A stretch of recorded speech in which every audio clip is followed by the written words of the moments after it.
আসসালামু আলাইকুম। সবাই কেমন আছেন? আশা করি সবাই ভালো আছেন। আজ আপনাদের জন্য নিয়ে এসেছি গল্পের অন্তিম পর্ব। আশা করি গল্পটি আপনাদের ভালো লাগবে। তাহলে চলুন শুরু করা যাক। হঠাৎ মুখের উপর পানির ছিটা পড়তেই আমার ঘুম ভেঙে গেল। ঘুম ঘুম ভাব নিয়ে চোখ খুলে মুখের সামনে ফাতেমাকে দেখে তো আমার চক্ষু চড়ক কাজ। সেকেন্ডের মধ্যেই চোখের ঘুম উধাও হয়ে গেল। আমি ভ্রু কুঁচকে চোখ ছোট ছোট করে ওর মুখের দিকে তাকিয়ে রইলাম। আসলে ফাতেমা আমার মুখের খুব কাছে এসে, কাছে মতলব একদম আমার নাকের সাথে নাক লাগিয়ে চোখ বন্ধ করে কান্না করছে। ওর এক হাত আমার চুলে বিলি কাটছে আর অন্য হাতে আমার ব্যান্ডেজ করা হাতে হাত বুলোচ্ছে। আসলে যেটাকে আমি পানির ছিটা মনে করেছিলাম সেটা ওর চোখের পানি ছিল, যেটা আমার মুখে পড়েছিল। সব তো ঠিক আছে, কিন্তু ও কান্না করছে কেন? আমি তো ওকে কাল থেকে এ পর্যন্ত কিছু বলিনি। তাহলে এমন পরিস্থিতিতে ইচ্ছে করছে ওকে বুকের সাথে জড়িয়ে ধরে সান্ত্বনা দিই, কিন্তু না, এত সহজে ওর কাছে হার মানলে চলবে না।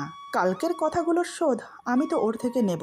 ওকে মারধর করে বা ওকে বকাঝকা করে নয়, অন্য কৌশলে আমি ওকে বোঝাবো যে আমি রেগে গেলে কি কি করতে পারি, আর মন থেকে কাউকে ভালোবাসলে তার জন্য কি করতে পারি। আমি মুখে রাগী ভাব নিয়ে কণ্ঠ গভীর করে বললাম, কি ব্যাপার, কি হয়েছে? এভাবে মুখের উপর ঝুঁকে কান্না করছো কেন? আর সকাল সকাল এত কান্নাকাটি করার কি আছে? হয়েছেটা কি শুনি? ফাতেমা বুঝতে পারেনি আমি ঘুম থেকে উঠে গেছি। আচমকা আমার কথা শুনে চট করে মাথা তুলে আমার চোখে সোজা দৃষ্টি রাখে। কান্না করতে করতে চোখ লাল করে ফেলেছে। কখন থেকে কান্না করছে কে জানে। আমি বললাম, দেখি সরো, আমাকে উঠতে দাও। ফাতেমা বলে, না, আগে বলুন আপনি আমাকে ক্ষমা করেছেন। আমি বললাম, সকাল সকাল এসব কি হচ্ছে ফাতেমা? নিচে সবাই নিশ্চয়ই আমাদের জন্য ওয়েট করছে। সরো, আমাকে উঠতে দাও, ওয়াশরুমে যেতে হবে। ফাতেমা বলে, কিন্তু আপনি ওয়াশরুমে গিয়ে ফ্রেশ হবেন কি করে? আপনার দুই হাতে তো ব্যান্ডেজ করা। আমি বললাম, যেভাবে হোক করে নেব, আমাকে নিয়ে তোমার চিন্তা করতে হবে না।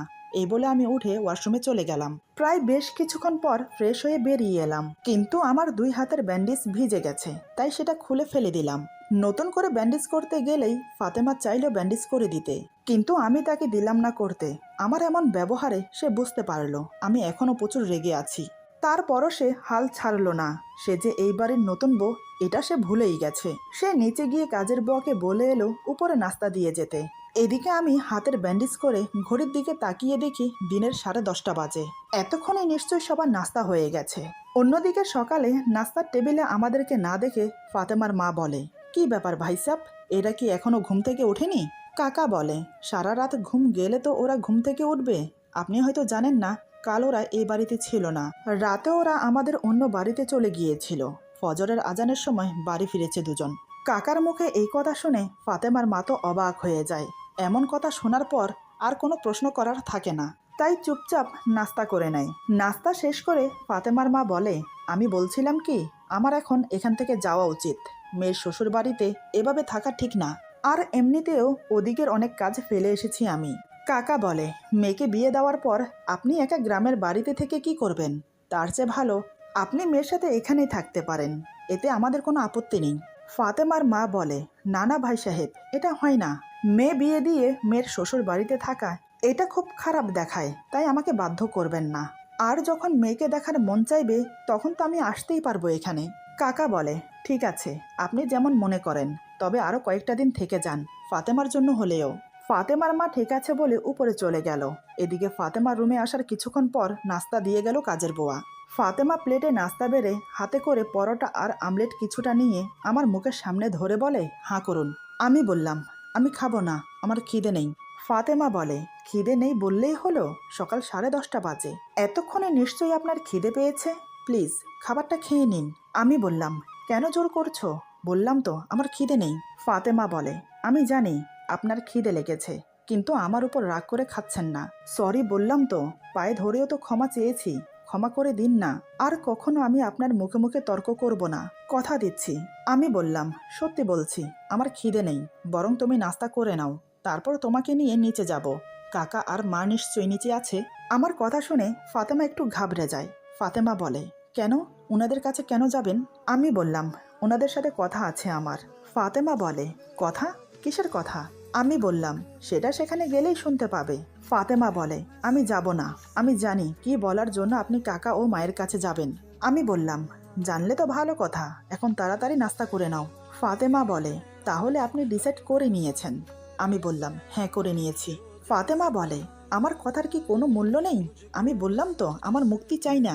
এই বলে নাস্তার প্লেট সব গুছিয়ে এক সাইড করে রেখে হঠাৎ আমি কিছু বুঝে ওঠার আগেই ফাতেমা এসে আমার গলা শক্ত করে জড়িয়ে ধরে কান্নায় ভেঙে পড়ে। কান্না করছে আর বলছে, আমাকে ক্ষমা করে দিন, আমি আর কখনো এমন বলবো না। আপনি জানেন, বিয়ের পর একটা মেয়ের স্বামী সব কিছু।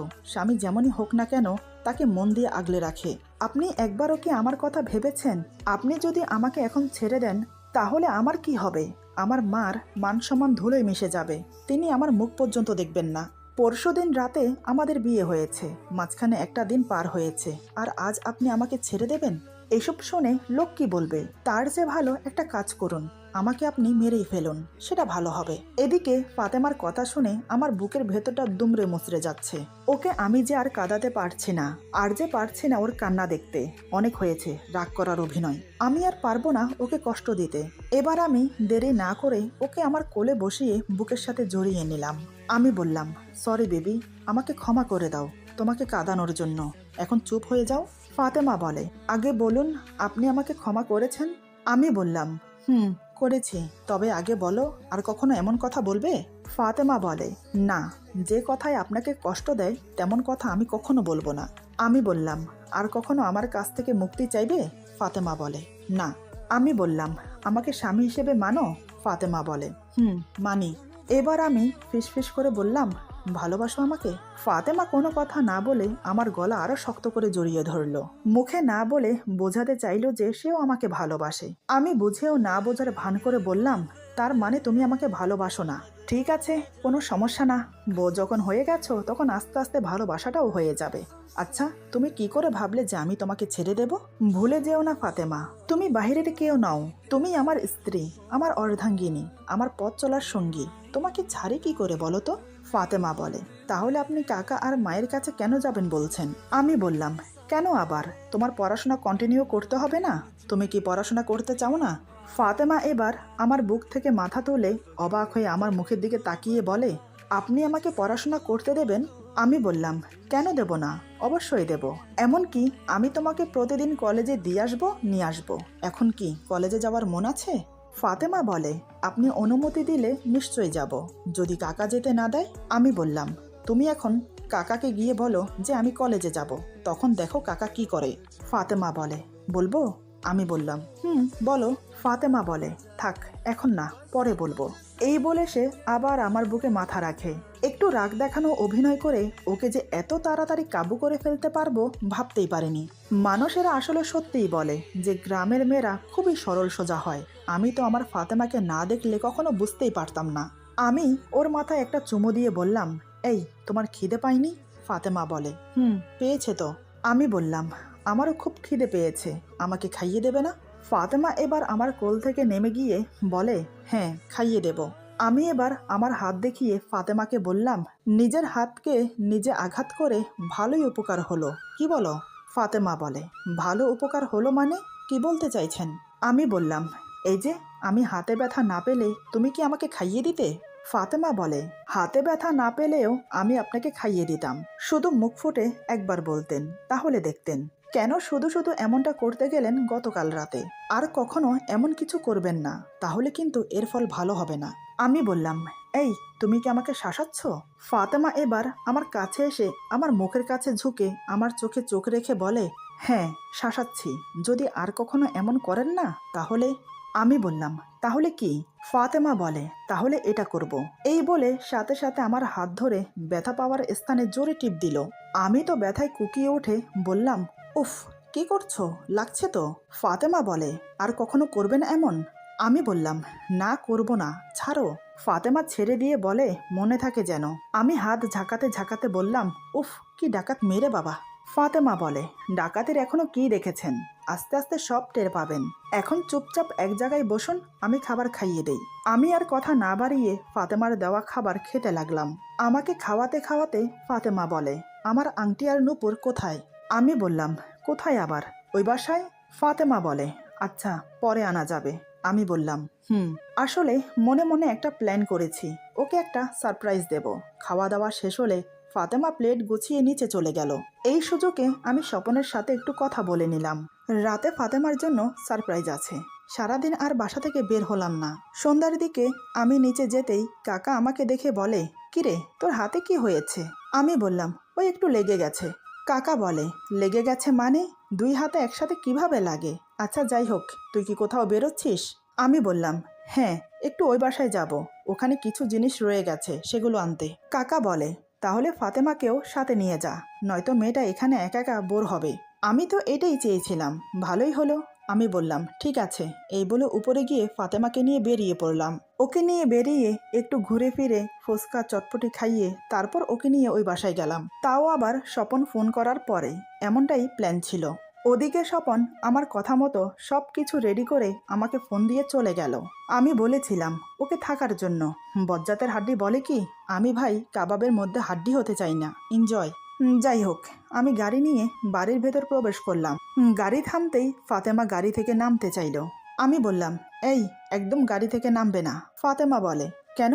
আমি বললাম, সব কিছুতে কেন কেন করতে নেই, যখন যা বলবো তখন তাই শুনবে, বুঝেছ? এই বলে আমি নেমে এসে গাড়ির দরজা খুলে ওকে পাজা কোলে করে বাড়ির ভেতর নিয়ে গেলাম। তবে বেডরুমে নয়, অন্য একটা রুমে নিয়ে গিয়ে খাটে বসিয়ে দিলাম। ফাতেমা বলে, ও এই ছিল আপনার মনে? আমি বললাম, আমার মনে আরও অনেক কিছু আছে ম্যাডাম, মাত্র তো শুরু করলাম। এই বলে আমি টি টেবিলের ডয়ার থেকে আংটি আর নূপুর নিয়ে ওর পাশে গিয়ে বসলাম। তারপর ওর সামনে আংটি আর নূপুর রেখে বললাম, এই নাও তোমার আংটি আর নূপুর। ফাতেমা বলে, এগুলো কে পরিয়ে দেবে আমাকে? আমি বললাম, কেন আমি? ফাতেমা বলে, তাহলে সময় নষ্ট করছেন কেন, পরিয়ে দিন আমাকে। আমি বললাম, জো হুকুম মহারানী। এই বলে আমি ওকে আংটি আর নূপুর পরিয়ে দিলাম। এরপর ওর হাতে একটা চুম্বন করলাম। ফাতেমা বলে, পায়ে কে করবে? আমি বললাম, আবার পায়েও করতে হবে? ফাতেমা বলে, কেন? কাল তো ভালোবেসে সবই করেছিলেন, আজ সেই ভালোবাসা কোথায় উধাও হয়ে গেল? আমি বললাম, আরে আরে রাগ করে না। এই বলে ওর পায়ের পাতায় কিস করলাম। আমি বললাম, এবার হয়েছে? ফাতেমা বলে, হয়েছে। আমি বললাম, এবার বলো, এই আংটি আর নূপুর তোমার পছন্দ হয়েছে?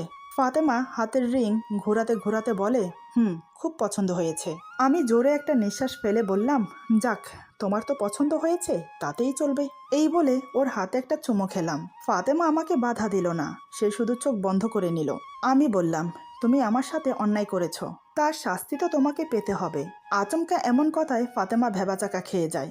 ফাতেমা আমতা আমতা করে বলে, অন্যায় করেছি মানে? আমি বললাম, অন্যায় করেছো বই কি। কাল কত সুন্দর ফুল দিয়ে সাজানো বাসর ঘরে তোমাকে আদর করতাম, আর তুমি কি করলে? ফাতেমা বলে, বারে আমার কি দোষ? আপনাকে দেখলেই তো আমার ভয় লাগে, তাতে আমি কি করব? আমি বললাম, তো ম্যাডাম এখন কি আপনার ভয় কেটেছে? ফাতেমা বলে, আমি বললাম, আর আমাকে দেখলে চেঁচামেচি বা উল্টোপাল্টা কথা বলবেন? ফাতেমা বলে, না। আমি বললাম, তাহলে এখন আপনাকে নিয়ে আধুরা বাসর রাত আজ পূরণ করতে পারি? ফাতেমা বলে, কিন্তু আপনি আমাকে আপনি আপনি বলছেন কেন? আমি বললাম, তো কি বলবো? ফাতেমা বলে, কি বলবেন মানে? আমার নাম ধরে বলবেন। আমি বললাম, তুমি এখন মিসেস মাহির। ফাতেমা তো বলা যাবে না। তা মিসেস মাহির, তাহলে এখন আপনাকে নিয়ে বাসর ঘরে ফেরা যাক, কারণ ফুল দিয়ে সাজানো খাট যে আপনার আর আমার জন্য অপেক্ষা করছে। আমার কথা শুনে ফাতেমা আর হাসি থামিয়ে রাখতে পারলো না। ও ফিক করে হেসে দিল। ওর হাসি দেখে আমি তো পুরোই ফিদা। মেয়েটি এত সুন্দর হাসে যে কি বলবো আপনাদের। এতদিনে আমি এই প্রথম ওর হাসি দেখলাম। আমাকে অবাক হয়ে তাকিয়ে থাকতে দেখে ফাতেমা লজ্জা পায়। ফাতেমা বলে, আপনি অমন করে তাকিয়ে আছেন কেন? আমি বললাম, তাকিয়ে থাকবো না? এই প্রথম তোমাকে হাসতে দেখছি, এত তাড়াতাড়ি থেমে গেলে কেন? তুমি জানো হাসলে তোমাকে খুব সুন্দর লাগে। ফাতেমা বলে, ধুর ছাই, মেকআপ করেছি তো তাই আপনার কাছে আমার হাসি সুন্দর লাগছে। আমি বললাম, তুমি হয়তো জানো না, মেকআপ ছাড়াও তুমি খুব সুন্দরী, তোমার মেকআপ করার কোনো প্রয়োজন নেই। বিনা মেকআপে প্রথম যেদিন তোমাকে দেখেছি সেদিন আমি তোমার উপর ফিদা হয়ে গেছি। কিন্তু কি বলবো, আমাদের ভাগ্য আমাদেরকে অন্যভাবে মিলিয়েছে। তারপরও তোমাকে আমার করে পেয়েছি, এটাই অনেক। আর বাকি রইল কাকা, সে তো তোমাকে প্রথম দেখাতেই আমার বউ হিসেবে তোমাকে পছন্দ করেছে। তুমি কি ভেবেছো তোমার সাথে অন্যায় করেছি বলে তোমার সাথে আমার বিয়ে দিচ্ছে? না, আমার বউ হিসেবে তোমাকে পছন্দ করেছে কাকা। যে কোনো কিছুর বিনিময়ে সে তোমাকে আমার বউ বানিয়ে ছাড়তো, বুঝেছো তুমি? ফাতেমা যেমন লজ্জা পেল তেমন অবাক হলো। তার মানে কাকা আমি ফাতেমার হাত শক্ত করে ধরে বললাম, ফাতেমা, তোমার কাছে আমার বেশি কিছু চাওয়ার নেই, শুধু আমার দুটো চাওয়া আছে তোমার কাছে। ফাতেমা বলে, কি? আমি বললাম, প্রথম চাওয়া হলো তুমি আমাকে ছেড়ে কখনো যাবে না, আর দ্বিতীয় চাওয়া হলো আমার কাকাকে কখনো অবহেলা করবে না। সে আমার মা বাবা সবকিছু। তুমি জানো, আমার জন্য তিনি বিয়ে পর্যন্ত করেননি। আমার যাতে কোনো কিছুতে অসুবিধা না হয় সেদিকে সবসময় খেয়াল রাখতো। কথা দাও। ফাতেমা আমার হাত শক্ত করে ধরে বলে, কথা দিলাম, কাকাকে আমি কখনো অবহেলা করব না। উনি যেভাবে বলবেন সেভাবেই চলবো, কথা দিচ্ছি। আমি বললাম, আর আমাকে আমাকে ছেড়ে যাবে না তো? কারণ কি জানো, তোমার আমার বয়সে অনেক পার্থক্য। কখনো যদি তোমার মনে হয় আমি তোমার পাশে বেমানান, তখন কি তুমি আমাকে ছেড়ে চলে যাবে? আমার করুণ অসহায় মুখ দেখে ফাতেমা আমার হাত শক্ত করে ধরে বলে, আমি জানি আমি যেতে চাইলেও আপনি আমাকে যেতে দেবেন না, তাই আমি আপনাকে ছেড়ে যাব না কখনো, কথা দিচ্ছি। আমি বললাম, সত্যি যাবে না তো? ফাতেমা বলে, না, যাব না। আমি বললাম, আমি তোমার সাথে যে অন্যায় করেছি সেটা ক্ষমার অযোগ্য। তুমি কি পারবে আমাকে ক্ষমা করতে? তুমি আমাকে ক্ষমা না করলে যে আমি নিজেকে নিজে ক্ষমা করতে পারবো না। ফাতেমা বলে, আপনার আর আমার মাঝে আগে যা হয়েছে সবটাই একটা ভুল বোঝাবুঝির জন্য হয়েছে। সেসব নিয়ে যদি বসে থাকি তাহলে জীবন পেরিয়ে যাবে, আর সংসার করা হবে না। তাই আমি ওসব ভুলে নতুন করে জীবন শুরু করতে চাই। আপনি পারবেন না আপনার দেওয়া সব আঘাত ভালোবাসা দিয়ে ভুলিয়ে দিতে? ফাতেমার কথা শুনে আমি আর নিজেকে ধরে রাখতে পারলাম না। ফাতেমাকে শক্ত করে জড়িয়ে ধরলাম বুকের সাথে। আজ ফাতেমাও আমাকে জড়িয়ে ধরেছে। এখন মনে হচ্ছে আমি পুরো দুনিয়া জয় করে ফেলেছি। আমি ওর ঘাড়ে কিস করে বললাম, হ্যাঁ পারবো। আমি যে তোমাকে ভালোবাসতে শুরু করেছি। আমার সব ভালোবাসা শুধু তোমার। আমার সজ্ঞানে আমি তোমাকে কখনো কষ্ট দেব না, কখনো তোমার চোখ থেকে পানি পড়তে দেব না। এই জীবনে তোমাকে এত ভালোবাসা দেব যাতে তুমি পরজন্মে আমাকে স্বামী হিসাবে চাও। বেশ কিছুক্ষণ আমি ওকে জড়িয়ে ধরে রাখলাম, এরপর ছেড়ে দিয়ে বললাম, আর একটা মুহূর্ত নষ্ট করতে চাই না। এই বলে ওকে পাজা কোলে করে তুলে নিলাম। ফাতেমা আমার কোলে ওঠে গলা জড়িয়ে ধরে বলে, আমরা কি এখন বাসায় যাব? আমি বললাম, না, আমরা আজ রাত এখানে থাকবো। ফাতেমা বলে, তাহলে আমাকে কোলে নিয়ে কোথায় যাচ্ছেন? আমি বললাম, কোথায় যাচ্ছি একটু পরে টের পাবে, এখন চোখ বন্ধ করো। ফাতেমা বলে, কেন? আমি বললাম, এ হচ্ছে তোমার একটা সমস্যা। কিছু করতে বললেই কেন কেন করতে থাকো। এখন চুপচাপ চোখ বন্ধ করো, আর আমি না বলা পর্যন্ত চোখ খুলবে না। ফাতেমা কোনো কথা না বলে চোখ বন্ধ করে নিল। এবার আমি ধীরে ধীরে ফাতেমাকে কোলে নিয়ে আমার বেডরুমে গেলাম। ধীরে ধীরে ফাতেমাকে খাটে বসিয়ে দরজা লাগিয়ে ওর পাশে এসে বসলাম। আমি বললাম, এবার চোখ খোলো। আমার কথা মতো ফাতেমা চোখ খুলেই চারিদিকে সাজসজ্জা দেখে অবাক হয়ে দেখতে থাকে। পুরো রুম নানান ফুল দিয়ে সাজানো, পুরো খাট রজনীগন্ধা আর গোলাপ ফুল দিয়ে খুব সুন্দর করে সাজিয়েছে। শুধু তাই নয়, বালিশের উপর ছোট মাঝারি বড় টেডি বিয়ার তরে তরে সাজিয়ে রেখেছে। ঘরের কোনায় কোনায় রং বেরঙের ক্যান্ডেল জ্বলছে। খাটের পাশে টি টেবিলে ছোট বড় মাঝারি গিফট বক্স সাজিয়ে রেখেছে। পুরো রুম ফুলের গন্ধে মোমো করছে। এসব দেখে ফাতেমার তো মুখ দিয়ে কথাই বের হচ্ছে না। এমন একটা সারপ্রাইজ পাবে সে যেন ভাবতেই পারেনি। ফাতেমা এবার আমার দিকে তাকায়। আমি ভুরু নাচিয়ে বললাম, কি ম্যাডাম, কেমন সারপ্রাইজ দিলাম আপনাকে? আমার সারপ্রাইজ আপনার পছন্দ হয়েছে? ফাতেমা অবাক হয়ে বলে, এত কিছু আপনি আমার জন্য করেছেন? আমি বললাম, না, আমার আরেকটা বউ আছে না, তার জন্য করেছি। ফাতেমা বলে, এমন করে বলছেন কেন? বলুন না এসব আমার জন্য করেছেন। আমি এবার ওকে আমার কাছে টেনে নিয়ে ওর চুলে বিলি কাটতে কাটতে বললাম, তোমার জন্য করেছি। তুমি যে আমার প্রথম ও শেষ ভালোবাসা। তোমার জন্য করব না তো কার জন্য করব বলো? ফাতেমা বলে, সত্যি আমি খুব লাকি, ভাগ্য করে আপনার মতো স্বামী পেয়েছি। তবে এমন সারপ্রাইজ আমার কিন্তু প্রত্যেক বছর চাই, আমাদের বিবাহ বার্ষিকীতে। আমি ওর কপালে আলতো একটা চুমু খেয়ে বললাম, তুমি চাইলে প্রত্যেক বছর না, প্রত্যেকটা দিন এমন সারপ্রাইজ দিতে প্রস্তুত আমি। তুমি শুধু একবার মুখ ফুটে বলো যে আমার প্রত্যেক দিন চাই। ফাতেমা বলে, না না, বছরে একবার হলেও হবে। আমি বললাম, তুমি যা বলবে তাই হবে। এখন চলো ফটাফট 2 রাকাত নফল নামাজ পড়ে নেই, কাল তো পড়তে পারিনি। ফাতেমা বলে, ঠিক আছে চলুন, কিন্তু আপনি অজু করবেন কি করে? আপনার হাতে তো ব্যান্ডেজ করা। আমি বললাম, কোনো সমস্যা না, আমি খুলে অজু করে নেব, পরে তুমি না হয় ব্যান্ডেজ করে দিও। এই বলে আমরা দুজন অজু করে এসে 2 রাকাত নফল নামাজ পড়ে নিলাম। মোনাজাত শেষ করে আমি ফাতেমার কপালে গভীর একটা চুম্বন খেলাম। আমি বললাম, মোনাজাতে কি চেয়েছো? ফাতেমা বলে, কি চাইবো আর, আমার জীবনের সাথে আপনি জুড়ে গেছেন, তাই আপনাকেই ইহকাল আর পরকালের জন্য চাইলাম। মোনাজাতে আপনি কি চেয়েছেন? আমি বললাম, আমি তো আল্লাহর কাছে চেয়েছি আল্লাহ আমাকে যেন 1 ডজন বাচ্চা দেয়। ফাতেমা বলে, কি 1 ডজন বাচ্চা চেয়েছেন আপনি? আমি তো ভেবেছিলাম আমাকে চেয়েছেন। আমি এবার ওর গলা জড়িয়ে ধরে বললাম, আরে পাগলি, আমি তোমাকেই চেয়েছি।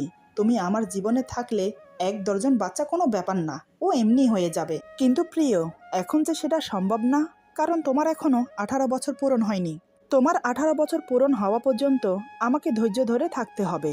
আমি জানি না কতদিন আমি নিজেকে ধরে রাখতে পারবো। আচ্ছা, আর কয় মাস বাকি আছে বলো তো? ফাতেমা বলে, বেশি না, আর মাত্র 1 মাস 12 দিন বাকি আছে। আমি বললাম, তুমি ভালো না, মিথ্যেও তো বলতে পারতে যে আর 2 দিন বাকি আছে। 1 মাস 12 দিন আমি কি করে থাকবো? ফাতেমা বলে, আগে যেভাবে ছিলেন।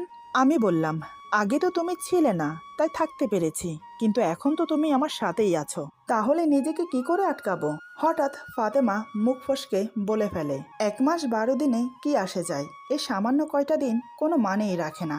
আমি এখন প্রাপ্তবয়স্ক, তাই আমার কোনো সমস্যা হবে বলে আমার মনে হয় না।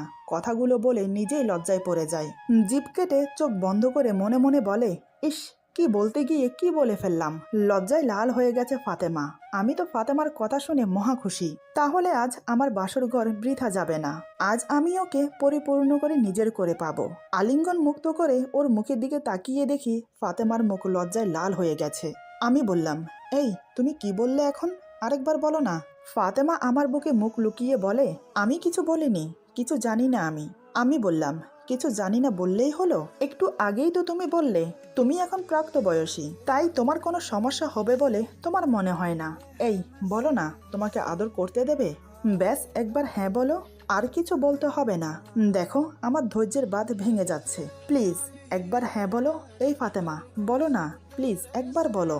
ফাতেমা লজ্জায় আমাকে শক্ত করে জড়িয়ে ধরে রেখেছে, কোনো কিছু বলছেও না, মুখও দেখাচ্ছে না।